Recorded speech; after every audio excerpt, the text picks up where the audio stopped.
Shalom Bapak Ibu yang ada di tempat ini, yang ada di ruang sebelah, dan juga para pemirsa online.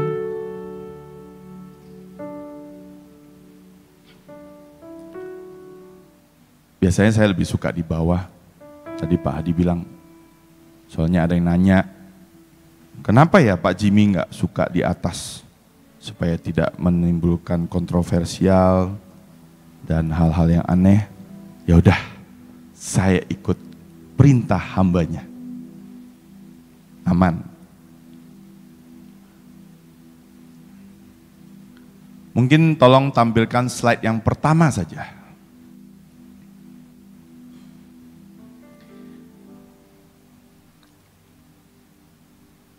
Kalau memang kita temanya adalah Kingdom's Way. Tetapi untuk mencapai kepada that way, izinkan saya untuk memulai dari yang kemarin, mengisinya dengan fondasi yang hari ini, dan nanti di wrap up di akhir. Karena kita butuh the whole unity untuk mengerti dan berjalan dan menggunakan cara kerajaan. Tetapi untuk kita bisa mengerti itu, semuanya itu harus tahu asal muasalnya. Asal mulanya. The Genesis. Dulu waktu saya pernah share di sini, saya pernah cerita ke saudara-saudara bahwa di sebuah fellowship yang kita adakan, saya diberikan 3 visi sama Tuhan. Visi yang pertama adalah pemandangan seekor anjing, ya. Jadi seorang anjing itu yang kemudian dia hidup di hutan belantara. Lalu saya diberikan visi melihat yang kedua, yaitu anjing itu bertemu dengan seorang majikan yang memungutnya, memeliharanya, dan setelah itu anjing ini tiba-tiba hilang. Nah, visi yang ketiga adalah visi Taman Eden. Nah, waktu saya melihat itu, di awalnya saya cuma mengira pada saat itu dengan sebuah pengertian yang sangat sempit. Saya pikir Tuhan mau berkata, "Nak, kamu ini ciptaan. Kamu tahu nggak? Saya pencipta dan kamu ini ciptaan. Perasaan hati kamu itu harusnya seperti apa? Sikapmu itu harusnya seperti apa?" Itu yang saya waktu itu rasakan. But thanks to these quiet times. Terima kasih kepada hari-hari yang Tuhan izinkan saya untuk work from home. Suatu hari, pada saat saya memulai membaca lagi firman ini, ada sesuatu yang terbuka. Nah, diawali dengan waktu saya lagi browsing di internet, saya tiba-tiba melihat sebuah gambar tentang 2 pohon. Nah, ternyata itu adalah buku dari seorang hamba Tuhan yang bernama Rick Joyner. Namanya There Are 2 Trees in the Garden. Saya waktu lihat itu, wah, shock. Ternyata ada bukunya, luar biasa. Nah, saya langsung download, saya langsung baca. Banyak sekali sebenarnya fakta dan juga sesuatu yang profetik dengan arti yang sangat mendalam tentang yang namanya Taman Eden ini. Tetapi kita tidak mengerti the backdrop sebelum terjadinya peristiwa Taman Eden ini. Nah, bagi saya sebenarnya cerita Taman Eden ini sebenarnya tadinya ya, saya jujur nih di hadapan kalian, saya nggak percaya. Karena apa? Secara sejarah memang ada sungai Eufrat dan sungai Tigris. Tetapi tidak ada satupun yang bisa memperkirakan secara tepat lokasi daripada Taman Eden. Ya karena memang Tuhan menyembunyikannya di akhirnya. Supaya Adam dan Hawa tidak makan dari buah pohon kehidupan itu dan hidup selamanya. Aneh ya, kok tidak boleh hidup selamanya? Nah, tapi yang kita mau bahas bukan itu. Nah pada saat itu, saya baca. Tetapi tiba-tiba, suatu hari saya ngobrol sama teman saya, Bung Revano, tentang sebuah backdrop sebelum yang namanya Taman Eden. Dia menceritakan bahwa dia itu sangat terkesan ya dengan khotbah seorang pendeta besar yang bernama Daud Tony. Daud Tony itu adalah seseorang hamba Tuhan, dulunya adalah dukun, bisa berpindah dimensi dan lain-lain. Nah, dia sendiri pernah bertemu dengan Lucifer. Dan dia betul-betul dibawa untuk melihat Tuhan. Bahkan sampai dijelaskan tentang pada mulanya. Tetapi dia seperti kalau Bapak dan Ibu bisa lihat nanti di YouTube, kalau yang pengen lihat. Suatu hari dia dibuat gila. Karena dia berusaha untuk melawan Pak Gilbert waktu itu. Nah sehingga setelah dia sudah sadar, yang dia ingat tinggal 10% atau 20%. Nah, kita perlu tahu terlebih dahulu, karena cerita ini sebenarnya tidak tertulis di Alkitab. Ya. Tapi mari kita coba percaya ya bahwa ini ada. Kita percaya bahwa sebelum segala sesuatu ini diciptakan, atau pada suatu momen ini diciptakan, di surga, Bapa di surga punya beberapa pembantu atau malaikat. Ada yang namanya malaikat Gabriel. Ada yang namanya malaikat Mikael. Nah, ada satu lagi yang Tuhan ciptakan, yang namanya malaikat Luciel, atau yang kita kenal sebagai Lucifer. Kalau kita mungkin pakai kata Lucy aja, sorry ya, nama Lucy di sini bukan bermaksud mau ini, saya nggak suka panggil nama itu. Jadi si Lucy ini adalah seorang pembantu sebenarnya. Cuma pembantu ini punya sesuatu yang khas, yaitu dia yang pegang puji-pujian. Bahkan kononnya malaikat cherubim yang ada di belakang kita ini, itu dulunya kononnya katanya salah satunya adalah malaikat Luciel sendiri. Nah, saking dia tahu rahasia-rahasia kerajaan surga, ingat ini ya, saking dia tahu karena begitu dekatnya dia dengan Bapa di surga. Ingat kata-kata kalimat saya ini ya.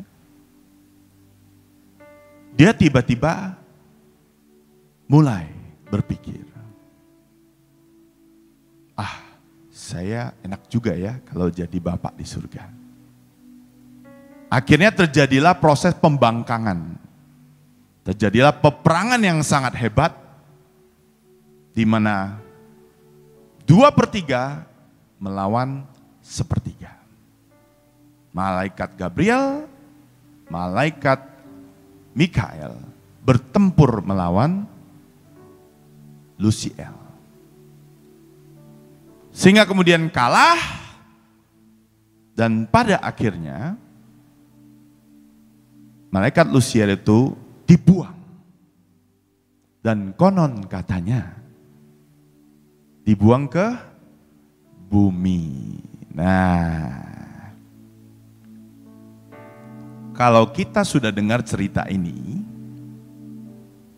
berarti pada saat Adam diciptakan, si Lucy sudah ada di bumi.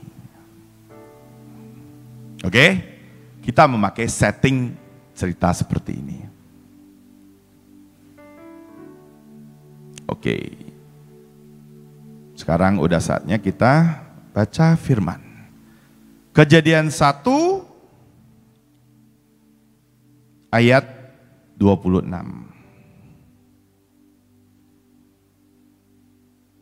Tolong ditampilkan. Berfirmanlah Allah, baiklah kita menjadikan manusia menurut gambar dan rupa kita, supaya mereka berkuasa atas ikan-ikan di laut dan burung-burung di udara, dan atas ternak, dan atas seluruh bumi, dan atas segala binatang melata yang merayap di bumi. Maka Allah menciptakan manusia itu menurut gambarnya, menurut gambar Allah diciptakannya dia, laki-laki dan perempuan. Diciptakannya mereka.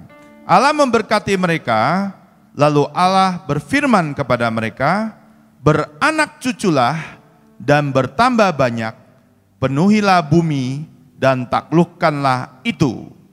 Berkuasalah atas ikan-ikan di laut dan burung-burung di udara dan atas segala binatang yang merayap di bumi.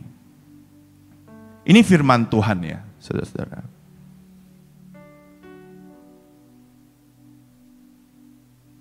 Dan inilah hari yang ke-6. Perlu kita ketahui satu hal. Waktu kita baca ini, sering kita menganggap ini biasa. Tapi kalau kita ingat kembali cerita yang tadi, sebenarnya apa maksud Tuhan menciptakan seorang manusia? Bahkan diciptakan serupa dan segambar dengan Allah. Ini ada maksudnya, guys. Tadinya di surga Bapa hanya punya malaikat-malaikat. Dan saya percaya Yesus sudah ada di sana. Kalau kita buat tingkatannya, Bapa paling tinggi, Yesus nomor 2, setelah itu baru malaikatnya. Nah, begitu si Lucy jatuh ke bumi, Lucy menjadi peringkat yang di bawah. Nah, karena si Lucy dibuang ke bumi, menurut saya ya, ini Bapak ini bahasa Hokkiannya bokambuan. Tidak terima. Bumi ini saya yang ciptain. Ini si Lucy ngapain bertengger di bumi? Sehingga apa yang Tuhan lakukan? Tuhan menciptakan manusia. Untuk apa? Untuk bertambah banyak, memenuhi bumi, menaklukkan bumi, berkuasa atas seluruh binatang dan semua yang ada di bumi. Berarti apa yang maksud dan tujuan kita diciptakan? Untuk melawan si Lucy. Nah, Karena Lucy tahu sudah ada saingan, apalagi kalau kita lihat tingkatannya, pertama Bapa, lalu Tuhan Yesus, lalu malaikat. Sekarang tiba-tiba Bapa di surga menciptakan yang namanya manusia yang serupa dan segambar. Berarti tingkatan kita di mana ya? Berarti seharusnya kita setelah Yesus. Karena kita diciptakan serupa dan segambar loh. Malaikat tidak diciptakan serupa dan segambar. Malaikat sayap, kita nggak punya sayap. Malaikat tidak punya perasaan dan free will. Kita punya. Berarti as a being, we are the number 3 tadinya. Kita itu nomor 3 rankingnya sebenarnya. Secara status. Namun apa yang terjadi berikutnya, itu yang sungguh, mohon maaf, memalukan. Sebuah ciptaan yang namanya manusia, yang diciptakan oleh Tuhan, Bapa di surga, yang sebenarnya tugasnya adalah untuk menguasai bumi dan menghancurkan Luciel. Tiba-tiba kemudian jatuh ke dalam perangkatnya. Itu yang terjadi. Nanti saya bahas lebih lagi. Jatuhnya kemana? Nah, inilah sedikit kehebatan Lucy. Dia adalah the manipulator. Dia sering melakukan itu. Diplesetin, disorong, didorong. Itu sesuatu yang dilakukan oleh si Lucy ini bahkan dari sejak awal muasalnya. Sehingga manusia bisa jatuh ke perangkap itu. Nah, kenapa saya harus menegaskan ini di awal? Karena kita harus tahu dasar dan kenapa kita itu diciptakan. Dan di mana kita sebenarnya, seharusnya, sewayahnya. Sebab kalau kita tidak tahu itu, maka kita akan selalu menganggap setan atau iblis atau Lucy jauh lebih daripada kita. It's wrong, guys. Karena even setelah kita diusir dari Taman Eden pun, itulah kenapa Tuhan mengutuk ular itu menjadi binatang yang rankingnya paling bawah. Artinya sebenarnya, kalau kita tidak jatuh dalam dosa, atau even kita jatuh dalam dosa pun, sebenarnya stature kita, status kita adalah pasti di atas iblis. Ada amin? Ada amin? Tolong camkan ini baik-baik. Sebab kalau kita salah menempatkan diri atau positioning kita, maka kita akan merasa seperti iblis atau setan atau bahkan si Lucy sendiri itu lebih hebat dari kita. No. That's not the truth. And the truth will set you free. Ada amin? Ini suatu kebenaran. Mau ceritanya ini benar atau tidak? Coba kalian rasakan. Mungkin suatu hari saya akan mencari lagi bukti terhadap ini. Tapi hari ini izinkan kita imani dulu.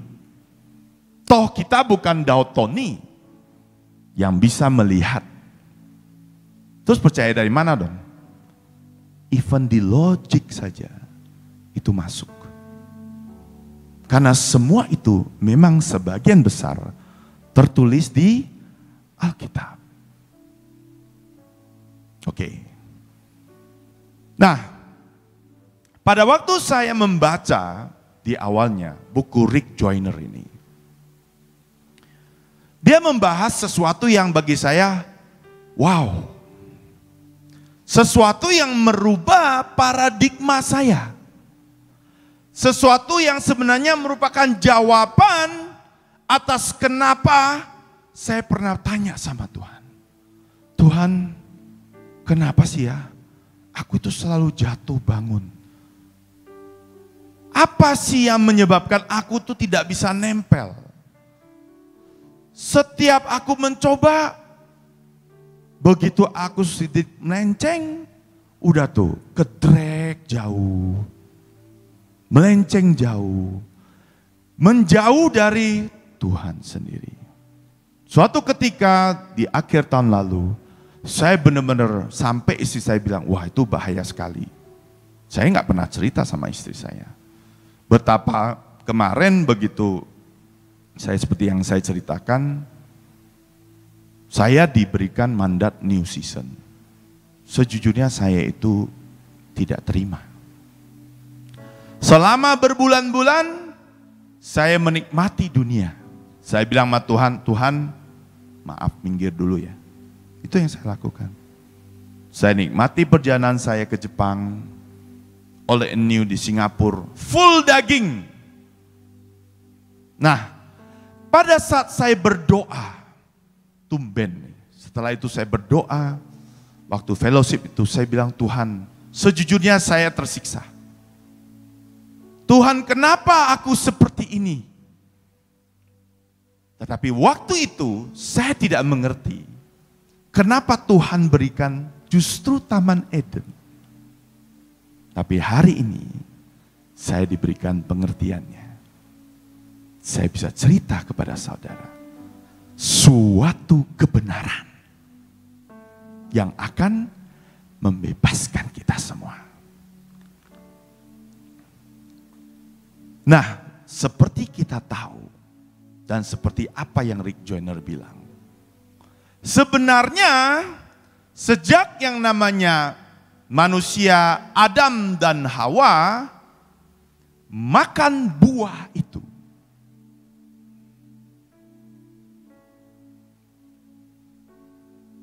kita jatuh di dalam dosa. Nah, pertanyaannya adalah, apakah setelah kita jatuh di dalam dosa, sampai dengan detik ini, kita pada dasarnya adalah manusia yang sudah tidak berdosa lagi? Saya ulangin pertanyaan saya. Sejak Adam dan Hawa jatuh di dalam dosa, bukankah berarti sampai dengan detik ini pun kita adalah manusia yang penuh dengan dosa, penuh dengan daging, penuh dengan cara berpikir yang dari dunia.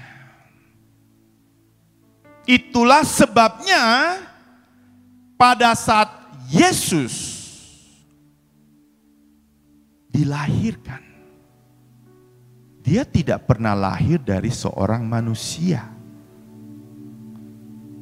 Roh yang menghinggap dan mengandungi Maryam. Betul? Itu yang menyebabkan Tuhan Yesus kita itu berbeda. Kesalahan terbesar daripada iblis adalah dia lupa bahwa yang dia salib itu berdarah ningrat. Tidak berasal dari dunia. Tidak berasal dari Adam. But he is the second and the real Adam. Adam yang sepatutnya dan selayaknya dengan tujuan kenapa dia diciptakan. Nah, ini sesuatu yang luar biasa. Lalu apa hubungannya dong dengan kita?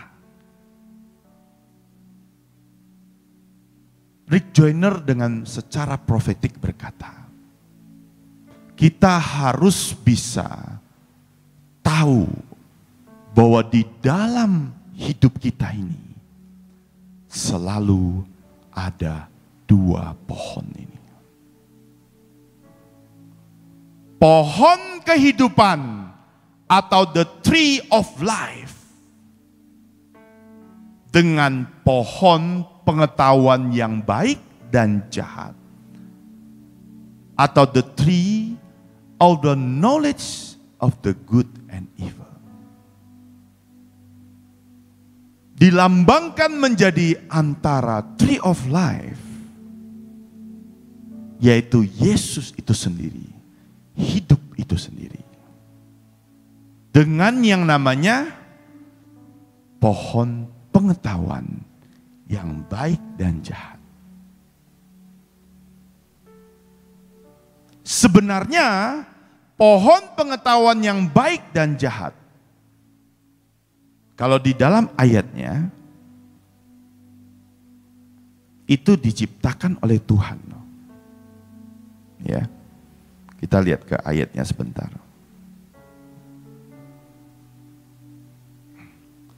Kejadian 2 ayat 9. Kejadian 2 ayat 9. Lalu Tuhan Allah menumbuhkan berbagai-bagai pohon dari bumi yang menarik dan yang baik untuk dimakan buahnya, dan pohon kehidupan di tengah-tengah taman itu, serta pohon pengetahuan tentang yang baik dan jahat. Berarti yang ciptakan pohon ini siapa, guys? Yang izinkan pohon ini ada di tengah-tengah itu siapa, guys? Aneh ya? Kenapa Tuhan menaruh dua jenis pohon ini, tetapi justru bilang bahwa tolong, nak, yang ini jangan lu makan. Aneh ya? Nanti ya satu-satu. Tetapi Rick Joyner bilang bahwa kita harus menganalogikan bahwa hidup kita tetap harus ada dua pohon ini. Dan tergantung di mana dan apa yang kita kasih makan. Artinya kita pada dasarnya adalah manusia yang berdosa. Basicnya adalah seperti itu. Itulah kenapa Tuhan Yesus harus sampai disalib dan mati, turun ke dunia akhirat, tetapi bangkit menjadi manusia yang baru, yang penuh dengan sinar kemuliaan. Nanti saya akan cerita. Tetapi pada saat dia diangkat, apa yang dia titipkan kepada kita? Dia curahkan Roh Kudusnya. kala itu, sejak hari Pentakosta itu, sebenarnya itulah the link of how kita sebagai manusia bisa kembali kepada asal muasalnya. Artinya apa? Kita harus punya Roh Kudus itu dan membuat Roh Kudus ini sebagai Tuan atas kita. Tuan atas manusia kita yang penuh dengan dosa. That's who you are, guys. Jangan pernah merasa bahwa sejak kita terima Tuhan, kita sudah dibaptis, menerima Roh Kudus, dan bisa bicara kepada Tuhan. That's it. No. We have to know kalau kita ini adalah manusia yang penuh dosa, yang pada dasarnya suka dengan semua yang ada pada dunia. Kenapa? Ya ada Adam dan Hawa ini jatuh ke dalam dosa. Sehingga sejak itu,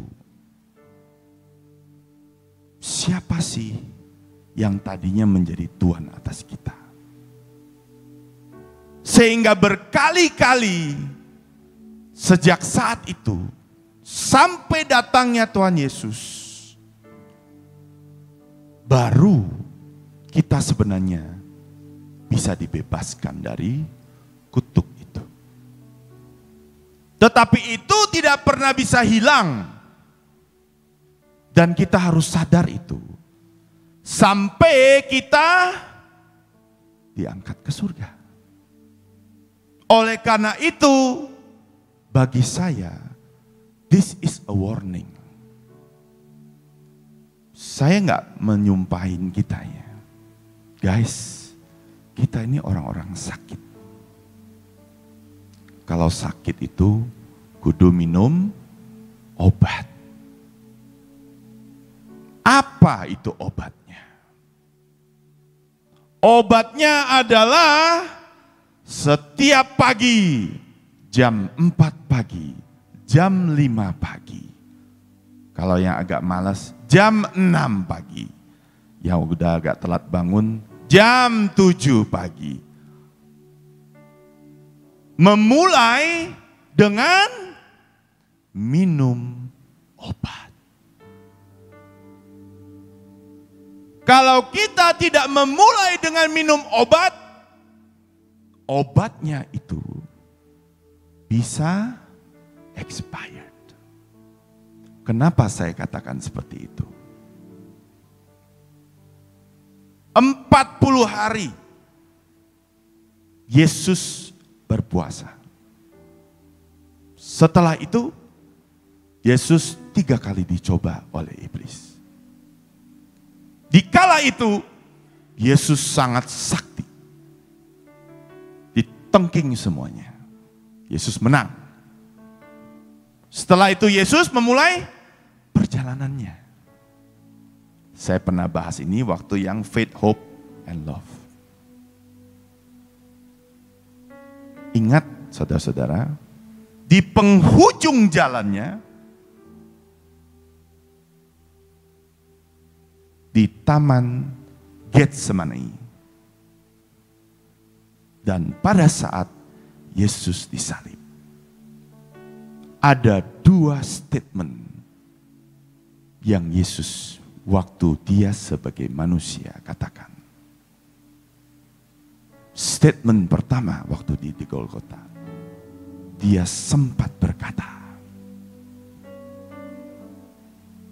Tuhan, jikalau boleh, kiranya cawan ini berlalu daripadaku. Nah, saya sekalian mau meralat, karena saya mendapatkan pengertian yang baru soal itu. Ternyata kalau kita pelajari lagi, kultur daripada Yahudi dan apa yang terjadi pada saat Yesus mengadakan perjamuan terakhir. Pada saat dia melakukan perjamuan itu, dia mengoper. Dia makan, dia kasih dan dioper. Itu sebuah lambang berkata, aku bagikan ini kepada kalian. Sebenarnya pada saat dia berkata itu, sikap hatinya bukan seperti itu. Nanti ya, itu bahan khotbah nanti. Tapi ralat dulu ya Pak, mohon maaf saya juga baru-baru belajar. Nah, tetapi yang kedua, itu nyata. Tuhan di penghujung hidupnya. Apa yang Tuhan katakan?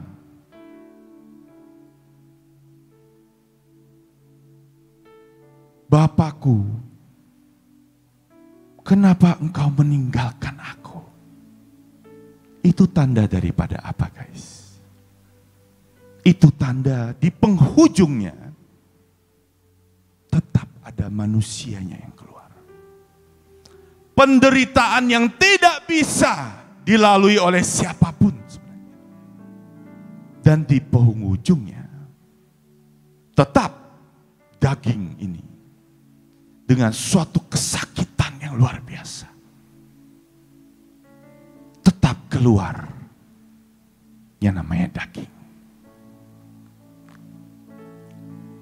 Guys, apalagi kita.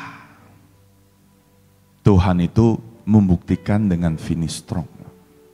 Di ujungnya, pada saat dia sudah tidak sanggup. Benar? Selalu gitu kan Tuhan itu kan. Pada saat kalau kita sudah tidak sanggup, maka dia akan datang. It is finished. Tetapi seperti yang tadi saya ceritakan, kalau kita masih hidup di dunia ini, apalagi kita tidak pernah berpuasa 40 hari, 40 malam seperti Yesus.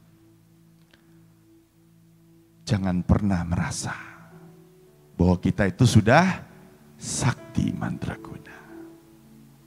Artinya, secara manusia, the fabric of us, we are still full of sin. Artinya tiap hari kita harus terlebih dahulu mulai minum obat. Apa itu obatnya? Doa sama Tuhan. Menyembah Tuhan. Masuk berbicara dengan Tuhan. Memulai dengan keintiman bersama Tuhan. Bertanya kepada Tuhan. Menyembah dan bersyukur kepada Tuhan. Membaca firman-Nya. Itu guys, yang akan membuat kita berbeda setiap hari. Itu basicnya. Sebab kita jangan GR. Sampai nanti kita diangkat ke surga. We are not yet. Not yet.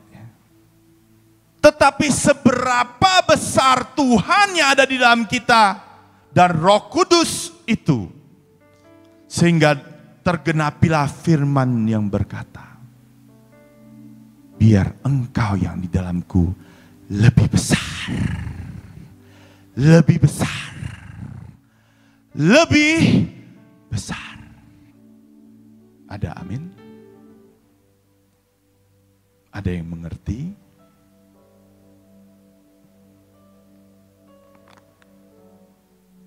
So mulai hari ini, mungkin kalau kita masih bisa enjoy hari-hari work from home, ada di rumah, please take those precious moments, especially in the start of every day. Waktu kita memulai hari, waktu kita memulai pagi, marilah kita kembali dan mengerti bahwa kita harus minum obat. Kita harus kembali ke Tuhan. Kita harus buat diri kita terpisah dengan manusia dagingnya kita. Sebab tanpa itu, percayalah kepada saya, kalau kita tidak punya pengertian itu, kita pasti akan jauh. Nah, dengan memiliki pengertian ini, saya jadi sadar, karena saya memang manusia berdosa, begitu besok saya lupa saja. Saya itu sadar, oh lusanya saya harus minum obat. Saya menjadi tidak merasa bahwa saya itu terkondem, terkutuk. Lah memang saya itu manusia berdosa. Tetapi saya tahu bahwa kalau saya lupa minum obat, hari ini, besok saya 2 kali dosisnya. Kalau saya lupa kemarin, saya pasti akan menginginkan untuk supaya saya kembali lagi. Menuju the new normal. This should be our new normal. Don't come back to the previous abnormality. Ada amin? Saya sampai pakai istilah pemerintah. Karena ini hakiki dan kebenaran. Kalau kita merasa kita fine-fine aja, itu yang diinginkan iblis. Kalau kita merasa bahwa kita itu manusia yang sudah holy-holy karena sudah terima Tuhan Yesus. Betul kita terima Tuhan Yesus. Tetapi tidak membuat kita sudah terhilang dari cerita yang Adam dan Hawa itu. Sehingga kita harus minum obat. Ada amin? Taman Eden ini sebenarnya ceritanya luar biasa. Cerita begini aja sudah 8:30. Nggak mungkin bisa selesai. Ya, tapi saya cari satu yang intisarinya paling luar biasa. Waktu itu kemarin saya ada, tolong make sure ya teman kita itu yang satu itu dengerin ini ya. Suatu hari saya ketemu teman yang baru. Kebetulan dia nggak ada di sini. Dia pernah memberikan saya sebuah pertanyaan. Bro, sebenarnya Tuhan itu kan Tuhan yang sudah menentukan semuanya. Even di Taman Eden pun dia sudah menentukan yang namanya ada pohon kehidupan, ada pohon pengetahuan tentang baik dan jahat. Berarti kan Tuhan itu sengaja. Benar. Lalu kalau udah kayak gitu, ya udahlah. Toh semuanya kan sudah digariskan. Kita gelinding wae aja lah. Gayanya dia itu, Pak. Toh kita ngoyok juga semua sudah ditentukan. Toh kita mau seperti apa juga semuanya sudah digariskan. Semuanya sudah predestined. Jadi ngapain lagi? Kita mikir-mikir baca firman semuanya, ini saya agak lebay aja ya. Dia nggak ngomong gitu. Jadi untuk apa? Kita sambil capek-capek ngoyok-ngoyok mikir. Bro, sorry, memang lu nggak ngomong gitu. Tapi namanya di depan kita harus lebay dikit. Tapi intinya adalah itu. If everything were predestined, then why things are like this today? Kenapa bahkan Tuhan menciptakan manusia? Fungsi yang pertama kita udah tahu, Tuhan menciptakan manusia untuk melawan iblis. Benar gak sih? Di ujung daripada nanti,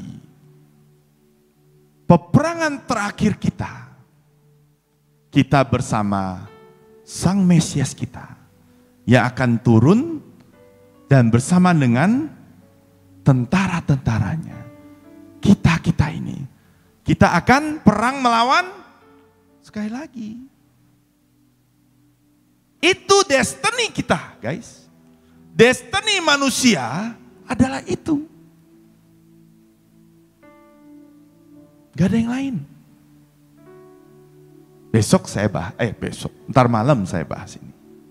Destiny kita sebenarnya apa? Ujungnya adalah sebelum kita memerintah bersama Raja kita Yesus selama 1000 tahun, kita harus perang lawan Lucifer.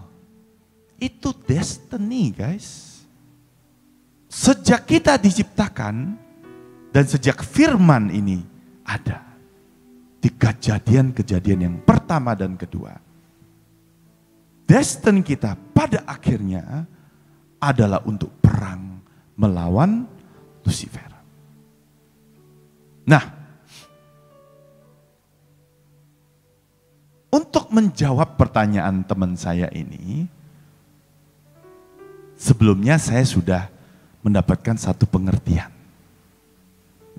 Nah, karena ini juga agak elaborate, jadi saya harus tampilkan slide ya, untuk kita lihat dan membuktikan firman-firman Tuhan yang mendasari ini. Oke, bro, slide bro.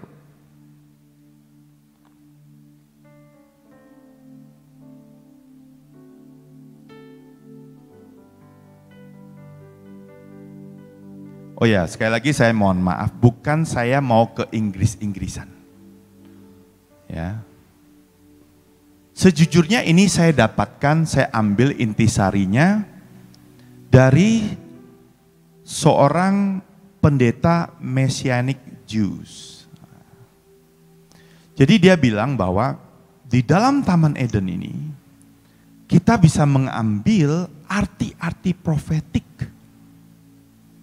yang bisa menjelaskan kepada kita dan mengkonek itu dengan firman, sehingga kita bisa mengerti pada akhirnya itu ternyata sudah bermula dari awal. Saya ulangi, pada akhirnya sebenarnya sudah dimulai dari awal. Nah, banyak sekali rahasia-rahasia yang tersembunyi di dalam Taman Eden ini. Jikalau kita mau mengerti dan jikalau kita bisa membaca dan mengkonekkan itu semua. Nah, saya ambil intisarinya. Kita tahu bahwa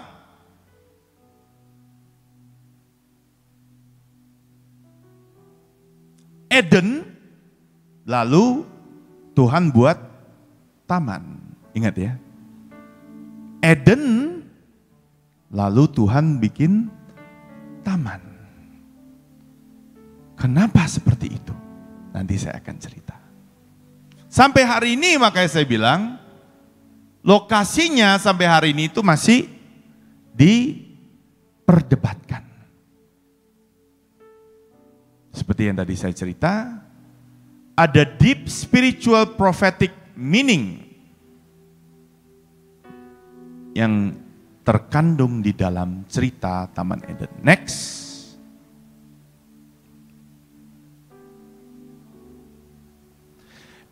Di Genesis 28 Amplified Bible, and the Lord God planted a garden, oasis, in the east, in Eden, ya, berarti tertulis di firman ya, delight, land of happiness, arti daripada Eden ini, and he put the man whom he had formed, created there.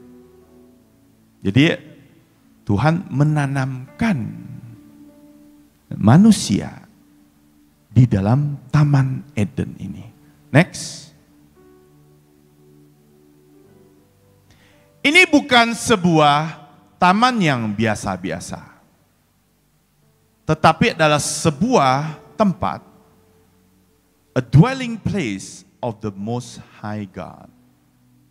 Sebuah tempat di mana Sang Pencipta can cohabit with the creation. So when the Garden of Eden is created, jadi pada waktu Taman Eden ini diciptakan, Tuhan itu membuat sebuah tempat yang sangat spesial, yang sekarang ini kita namakan the Kingdom of God. Jadi menurut orang ini, dan juga sebenarnya kalau kita boleh pakai yang namanya kitab Henokh. Kitab Henokh ini juga ada menggambarkan cerita pada saat Henokh dibawa untuk melihat ini. Dan malaikat menjelaskan. Ada 7 dan di tengah itu dia melihat Taman Eden. Oke, nanti saya jelaskan lagi. A kingdom of God, where the creator can cohabit with the creation. Di kitab Kejadian, kita tahu bahwa pada saat itu Bapa di surga sendiri turun atau Tuhan turun ke bumi loh. Berjalan. Pada waktu itu dia sampai mencari Adam. Berarti Tuhan pada saat itu membuat taman ini sebagai kerajaannya. Ya kerajaan kalau kita kan konseptual manusia, kerajaan itu harus berbentuk ada istananya, kemudian ada tentaranya, ada meriam dan senjatanya. Tetapi kerajaan, dan seperti yang saya sering dengar dari orang yang kesaksian, yang pernah dibawa ke surga, selalu dibawa ke dalam taman. Diperlihatkan taman. Hanya bagi orang-orang tertentu saja yang diizinkan untuk melihat istana. Tetapi taman itu juga merupakan satu level daripada surga itu sendiri. Nah, menurut orang ini, sebenarnya pada saat di awalnya pun, the kingdom of God sudah pernah turun. Dan di saat itu, the creator want to cohabit with the creation. Mau tinggal bersama dengan ciptaannya. Kenapa seperti itu? Mungkin menurut saya yang dia lawan adalah iblis. Mungkin pada awal-awalnya Tuhan masih mau melatih manusia. Ini asumsi saya aja. Dan banyak hal yang waktu itu menurut saya ya, Tuhan waktu sudah di bumi, waktu saat itu ya, menciptakan sebuah taman sebagai tempat di mana dia bisa bertahta bersama dengan ciptaannya. Next. Nah, ketika Adam ditaruh di dalam Taman Eden ini, sebenarnya dia itu ditaruh dalam keadaan yang sempurna. Dan dia juga, he was being made with the likeness of God and also the place of God. Jadi pada saat itu kita dibuat serupa, segambar dengan Tuhan, dan berada di dalam tempatnya atau tamannya atau kerajaannya Tuhan. Ketika kita berada di surga nanti, we are going to be back to God's likeness. Seperti Tuhan, just as Adam was before.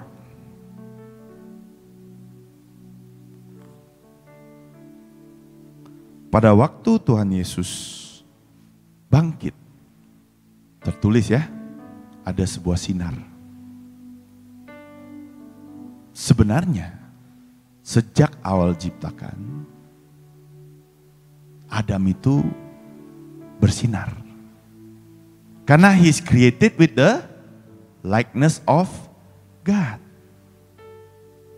Tetapi sejak jatuh dalam dosa, sinar itu hilang.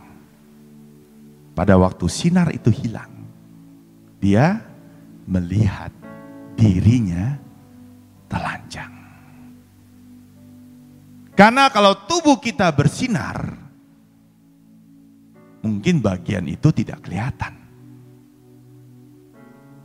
Kalau tubuh kita penuh dengan kemuliaan, kita tidak bisa lihat itu. If we are created with the likeness of God, seharusnya Tuhan itu bersinar. In the state of perfection, sebenarnya dulunya kita itu sempurna. Gak ada usia, gak ada kematian dulunya. Next.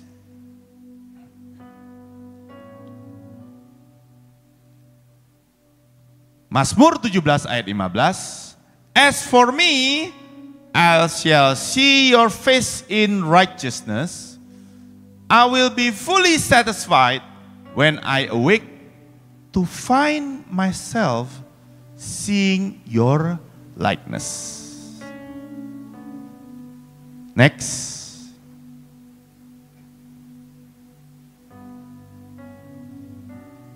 Nah, di dalam ensiklopedia orang Yahudi, Adam's skin was shining like a bright garment. His garment was light. Jadi kalau kita hanya baca Alkitab, menurut saya itu masih kurang komplit. Masih banyak kitab-kitab yang lain, tapi kita harus baca dengan pengertian ya. Ada juga sampai orang Yahudi bisa tahu ini, bahwa sebenarnya tubuh Adam's skin was shining like a bright garment. Di Mazmur 104 ayat 1 sampai 2, bless and affectionately praise the Lord, O my soul, O Lord my God. You are very great. You are clothed with splendor and majesty. You are the one who covers yourself with light as with a garment, who stretches out the heavens like a tent curtain. Jikalau kita diciptakan segambar dan serupa pada dulunya, berarti this light as our garment is what we ought to have sebelum kita jatuh dalam dosa. Next. Nah, Adam was like one of the angels. He was with light, but sin deprived him of all the glory. The earth and the heavenly bodies lost their brightness which will come back when Jesus come. Jadi Adam ini dulunya diciptakan seperti seorang malaikat tetapi tidak. Karena dia adalah segambar dan serupa. Dia tadinya terang, tetapi karena berdosa, semua kemuliaannya lenyap. The earth and the heavenly bodies lost their brightness. Seluruh yang ada di bumi itu hilang cahayanya. Tetapi suatu hari akan kembali pada saat Yesus kembali. Next. Nah, ini saya mau mulai.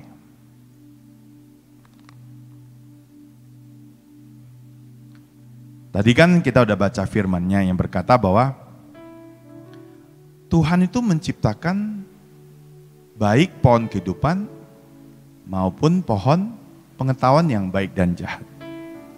Kita percaya bahwa sebenarnya pohon yang baik dan jahat itu pada mulanya itu tidak sepenuhnya jahat. Tetapi kehebatan daripada iblis, seperti halnya, saya pernah tanya ini kepada teman saya yang di Afrika. Dan saya bilang, Hollywood itu dikuasai oleh Lucifer. Berarti media itu dipakai sejak awal mulanya oleh Lucifer untuk mempengaruhi dunia. Untuk menguasai dunia. Nah, pada saat itu saya beranggapan bahwa itu sudah sejak awal. Nah, teman saya pastor Afrika ini bilang gini, salah bro. Lu lupa. Di awalnya tadinya sebenarnya Hollywood ini itu penuh dengan penginjilan. Penuh dengan hamba-hamba Tuhan yang sebenarnya memanfaatkan media untuk menyebarkan the gospel. Di awalnya sebelum yang namanya Hollywood ini menjadi seperti hari ini, it's a great media to preach. Karena dibuat menarik, dibuat spektakuler, ada stage-nya sehingga banyak orang datang. Nah, karena namanya juga tukang tipu ya, tipu muslihat. Lucifer memanfaatkan media ini karena dia lihat dan dia tahu bagaimana ini bisa dipakai untuk menguasai dunia. Exactly the same, sama persis seperti pada saat dia tahu bahwa manusia turun untuk menghancurkan dia. Dia akan berusaha bagaimanapun caranya untuk menjatuhkan manusia. Itu yang terjadi guys. Oke? Nah, apa hubungannya?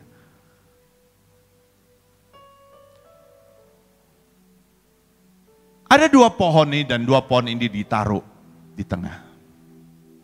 And in that garden the Lord God caused to grow from the ground every tree that is desirable and pleasing to the sight and good, suitable, pleasant for food. The tree of life was also in the midst of the garden, and the tree of the experiential knowledge, recognition of the difference between God and evil. Next. Kenapa pohon kehidupan itu ditaruh di tengah? Kok nggak ditaruh di tempat lain? Bukankah ini menjadi suatu pertanyaan besar? Next. Listen closely, I have set before you today life and prosperity and death and adversity, evil. And to these people you shall also say, thus says the Lord, behold, I set before you the way of life and the way of death.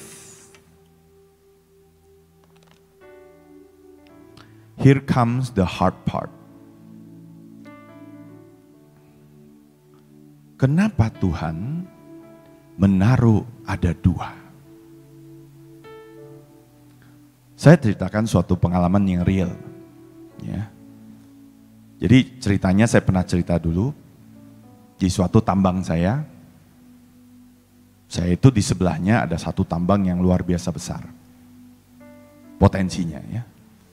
Nah di kala itu tambang ini tadinya sudah bekerja sama dengan orang lain. Nah, terus tiba-tiba mereka ribut. Nah setelah ribut, orangnya bilang, udah saya mau kerja sama kamu. Nah saya mau menggunakan analogi ini. Ya. Walaupun analogi ini ya tidak boleh kita praktekkan ya. Saya bilang, ginilah kamu kan istrinya orang lain. Cerai dulu dong. Kalau sudah cerai, kita boleh menikah. Nah, setelah itu ternyata dia mau cerai. Dan setelah cerai, ceritanya saya bergabunglah dengan tambang ini. Dan pada saat itu, tambang saya ini menjadi sangat besar potensinya. Salah satu yang terbesar di Indonesia sebenarnya. Nah, biasanya orang bilang ada gula, ada semut. Kalau ada cewek cakep, biasanya ada saingan. Nah, datanglah kontender yang lain. Teman saya sendiri sebenarnya. Teman saya sendiri. Suatu ketika terjadilah pertemuan antara saya dengan orang ini. Nah orang ini bilang, bro, udahlah, kita semua bagi-bagi aja. Bareng-bareng aja. Saya yang bingung kan, kenapa nih orang lain tiba-tiba mau merusak pernikahan saya. Nah, di kala itu, saya itu punya satu pendirian yang sampai hari ini tetap sama. Saya bilang ke teman saya itu seperti ini. Saya bilang, gini aja lah. Kalau kamu bisa merayu istri atau calon istri saya, waktu itu belum menikah ceritanya. Silakan kamu bawa pergi. Wow. Apa yang saya lakukan? Karena saya tahu bahwa seperti ini. Tambang ini tidak mungkin saya miliki. Tambang ini dimiliki penuh oleh yang tambang ini. Ya. Jadi 51% harus selalu dimiliki oleh tambang ini. Berarti secara free will dia boleh memilih. Nah, di dalam hati saya nih, saya berkata seperti ini, wah kebetulan ini. Ini bisa dijadikan ujian. Ujian apa? Kesetiaan. Ini belum merit, bisa setia nggak? Ini kalau ketemu calon suami yang lebih cakep, dia bakal nyeleweng nggak? Itu yang saya lakukan. Karena saya mau mentes seberapa cewek yang akan jadi istri saya ini bisa nyeleweng atau tidak. Mendingan saya tahu di awal daripada nanti setelah berabe baru itu kejadian. Karena kenapa? Karena saya harus bangun pabrik yang besar. Kalau sampai di tengah jalan dia nyeleweng dengan yang lain, saya lebih berabe lagi. Ternyata setelah melewati banyak hal, ternyata calon istri yang tadinya sudah cerai dengan suami yang lama, belum menikah dengan saya pun sudah nyeleweng.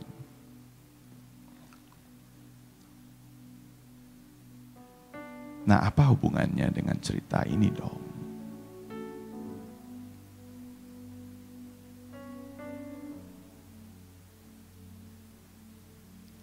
Mencintai itu sebuah pilihan. Mencintai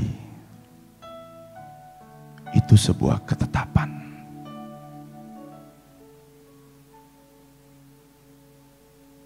Mencintai itu harus melewati berbagai ujian.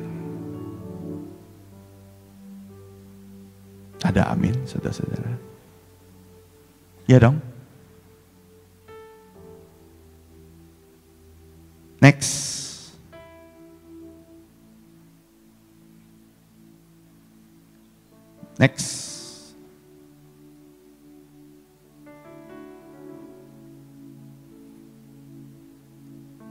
Karena pada dasarnya, we have to choose. Kita harus memilih. Itulah kenapa kita adalah ciptaan yang berbeda. Bayangkan kita sebagai pemilik daripada seekor anjing. Ya, ini ada pakarnya di sini. Pakar pemelihara anjing. Apa yang menjadi keinginan yang terutama daripada seorang majikan terhadap anjingnya? Apa sih? Nurut dan bisa meresponi. Kalau saya ciptakan anjing yang mati, saya ciptakan robot, itu tidak ada artinya. Bahkan sekarang dunia menciptakan namanya artificial intelligence.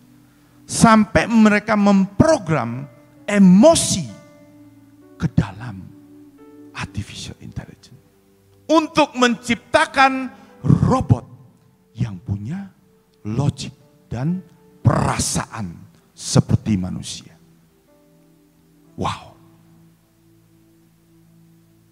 Kalau kita saja sebagai majikan punya anjing saja,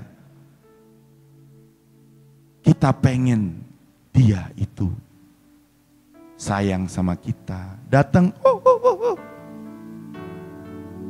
Apalagi kalau pencipta kita, dia mengharapkan apa dari kita?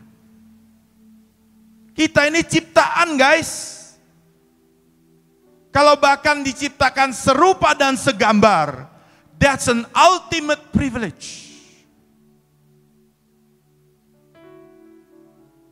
Yang saya sungguh anggap ini luar biasa adalah Tuhan menciptakan yang namanya manusia dengan free will.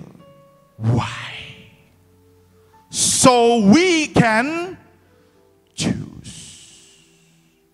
Supaya kita bisa memilih. Supaya kita tidak seperti robot yang mati. Supaya kita punya perasaan. Dan Tuhan disenangkan. It's lonely being God, guys. That's why He created us as a friend.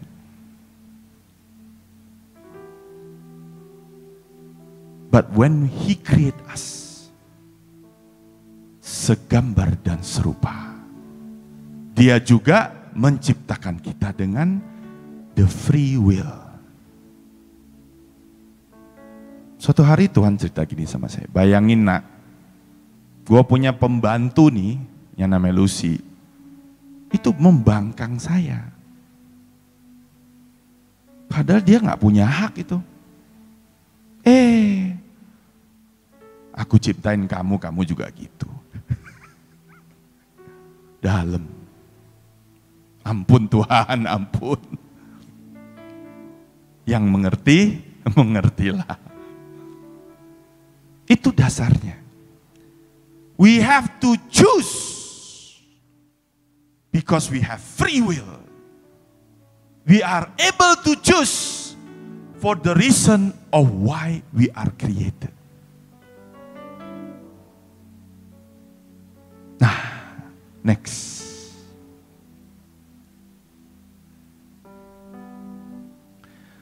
I call heaven and earth as witness against you today that I have set before you life and death, the blessing and the curse. Therefore, you shall choose life in order that you may live. Next. You can make this choice by loving the Lord, your God, obeying Him, and committing yourself firmly to Him.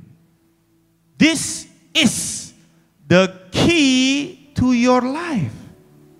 And if you love and obey the Lord, you will live long in the land of the Lord swore to give you, your ancestor Abraham, Isaac, and Jacob. We have to choose to love God. Next.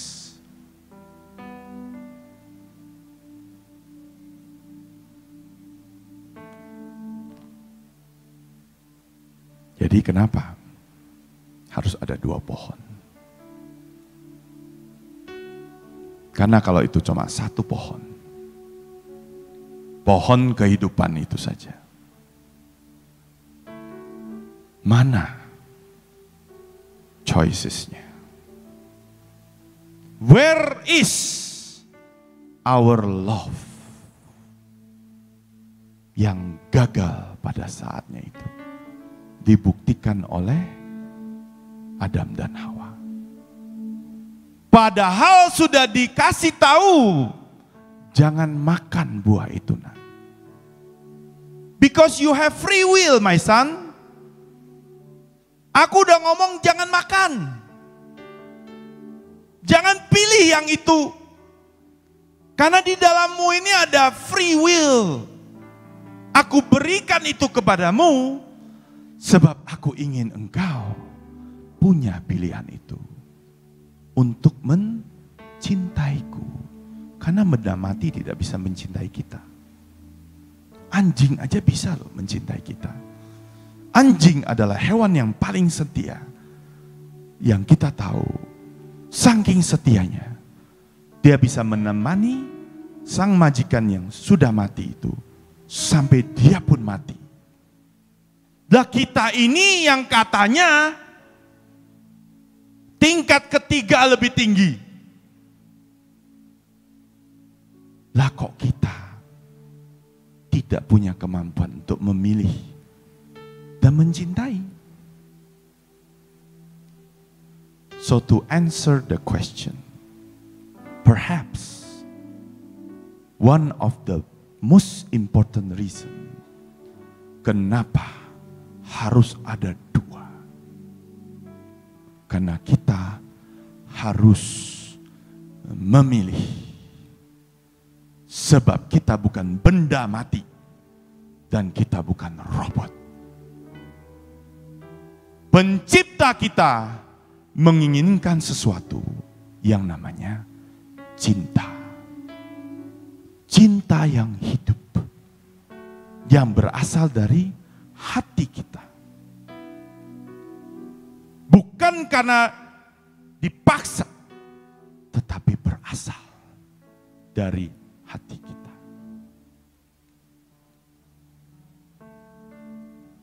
He's a God that wants our love and wants to be loved. What God needs beyond anything is that He wants our love. Next. seberapa parahnya Tuhan itu inginkan cinta kita. Tertulis di Matius 10 ayat 37, jikalau engkau mengasihi ayah atau ibumu lebih daripada aku, kata Tuhan, engkau tidak pantas disebut menjadi milikku. Atau jika engkau mencintai anakmu laki-laki, anakmu laki-laki itu, atau perempuan itu, lebih daripada aku, engkau sekali lagi tidak layak menjadi milikku. Guys, ini firman. Ini yang ngomong ini Tuhan Yesus sendiri. Jika kita tidak memilih hidup, jika kita tidak mencintai, gimana dong? What's the point of all this? Next.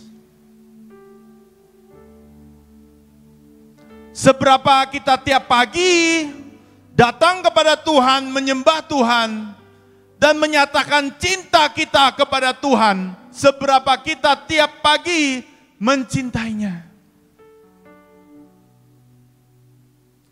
Bukankah ini membuat Tuhan kita berbeda dengan Tuhan dan ilah-ilah dan Allah yang lain? Tuhan kita adalah Tuhan yang menginginkan cinta kita. Bukan cinta yang bertepuk sebelah tangan, tetapi cinta yang berasal daripada ciptaannya. Sampai kita disebut anaknya, sampai kita disebut sahabatnya, sampai kita disebut hamba-hambanya. Bukankah kita merasa dan harus merasa bersyukur dan dihormati? Where is our love, guys?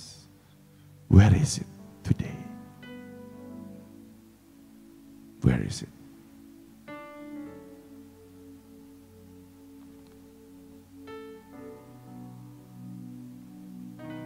Kalau kita tidak mulai dengan menanam itu di dalam kita, bagaimana mungkin kita bisa bangun tiap pagi untuk mencari Tuhan kita dan menyatakan cinta kita, sebab Tuhan sudah mencintai kita terlebih dahulu. Bukan kita yang mencintai Tuhan, tetapi Tuhan yang mencintai kita terlebih dahulu.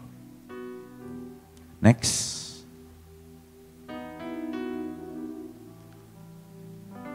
Itulah sebabnya, mungkin itulah salah satu alasan kenapa dia taruh dua.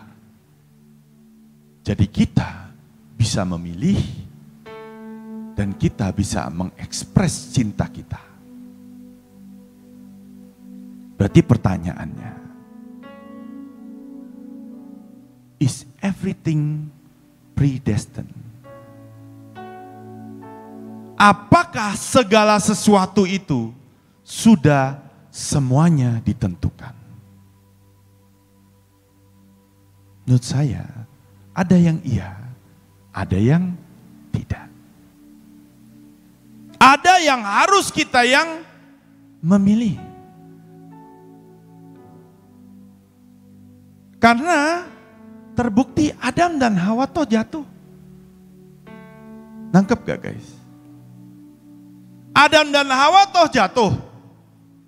Kalau memang sudah digariskan, untuk apa Adam dan Hawa itu harus jatuh? Pertanyaan kan? Berarti ada choices yang kita harus buat. Ada effort yang kita harus tentukan. Ada cinta yang kita harus persembahkan. Baru kita bisa hidup. Baru kita punya yang namanya hubungan. Baru itu yang bisa membedakan kedudukan kita masing-masing nanti pada saat kita diangkat ke surga. Loh, kalau semua kita ini sudah predestined, seperti kata teman saya itu, ngapain lagi kita ngoyo-ngoyo? Berarti selama-lamanya mungkin saya adalah seorang bangsawan. Saya selama-lamanya bendahara Tuhan. Gak perlu kerja. Gak perlu mencintai Tuhan.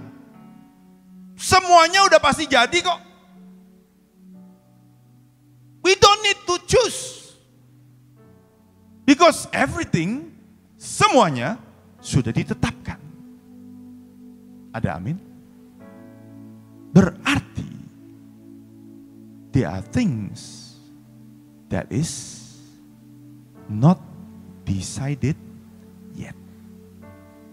Makanya pada akhirnya Tuhan berkata apa? Penuhi surga, nak. Penuhi surga. Mandat kita semua, ujung-ujungnya adalah jiwa-jiwa. Supaya rumahnya menjadi penuh.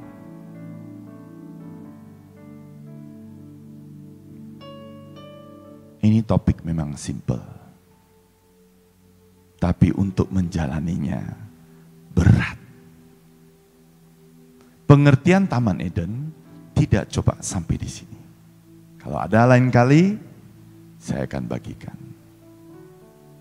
Tetapi camkan ini baik-baik. Kita harus selalu ingat bahwa kita manusia yang penuh dosa. Kalau kita manusia penuh dosa, tiap pagi harus minum obat. Kita harus sadar bahwa di dalam kita ada pertempuran. Karena kita harus mencari Tuhan setiap hari. Yang membuat kita bergeser, tetapi terus bertempur setiap hari. Setiap momen. Menjadikan roh Tuhan itu lebih besar, lebih besar, lebih besar, dan semakin besar. Sehingga roh yang lebih besar yang ada di dalamku ini, yang bekerja di dalamku. Dan kita harus sadar, kenapa kita diberikan free will. Sebab Tuhan tidak menciptakan kita sebagai robot. Tumbuhan, pohon, akarnya saja seperti kemarin. Itu bisa mencari suara air. Apalagi kita yang diciptakan berbeda dengan tumbuhan dan juga para binatang-binatang itu. Ingat, mandat kita lebih besar, lebih punya kuasa daripada iblis. Maka setan akan cari berbagai macam cara untuk menjauhkan kita kepada hakikinya kita. Yaitu apa? Ini. We have to choose God. Not surrender to the devil. And we have to show love. Because without love, we are nothing. God wants our love, guys. Pada ujungnya, apa hukum yang terutama? Hukum yang pertama, adalah kasihilah Tuhanmu dengan segenap hatimu. Hukum yang kedua adalah kasihilah saudaramu seperti engkau mengasihi dirimu sendiri. Itu adalah hukum, tetapi itu juga adalah kebenaran. If you understand how the Bible works, it is so alive. And we have to choose love and life.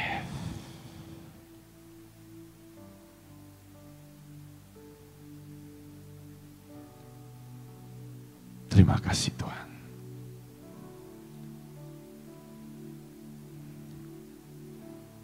Terima kasih Tuhan.